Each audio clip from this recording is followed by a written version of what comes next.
many times in the past, presidents should be given a good deal of discretion when choosing their political appointees, and so long as their nominees are qualified and do not obstruct the advice and consent process, the Senate should not stand in the way of their confirmation.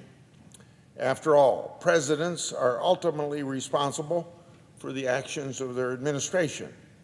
And if the buck truly stops at the resolute desk, they need to be able to trust their subordinates to get the job done. And that being said, I now come to the point of my coming to the floor, that I must vote no on the nomination of Samantha Powers to be Director of USAID. On February the 18th, I sent a letter to Ms. Power asking questions regarding emails that came out of her office during her time serving as UN ambassador. Heavily redacted versions of those emails obtained by my office appear to suggest that Ms. Powers' staff may have been working behind the scenes to remove the Islamic Relief Agency from the U.S. Treasury Department's sanctions list.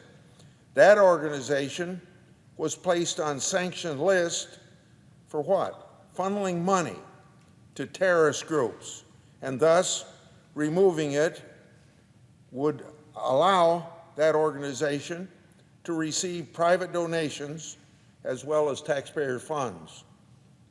In her letter, responding to my questions, Ms. Power claimed that she was not working to take the Islamic Relief Agency off the sanctions list. She further claimed that the emails in question were part of an effort to challenge false claims made by the Islamic Relief Agency at the UN denying their involvement in terrorist financing. In order to verify her claims, I've requested on multiple occasions that she provide unredacted copies of the emails and complete answers to the questions that I posed in my original letter. But after 3 months, all I've received is a collection of public press releases. I have not received the emails I requested. I have not received answers to my questions. Normally, political appointees and nominees wait until after they're confirmed to start ignoring congressional inquiries. But in this case, it seems the executive branch has decided advice and consent is going to be a mere formality, and there's no need to wait. This seems to be a pattern. For instance, I asked Secretary of HHS a number of specific questions for the record as part of the Finance Committee vetting process. I received responses that didn't even try to answer the substance of my questions.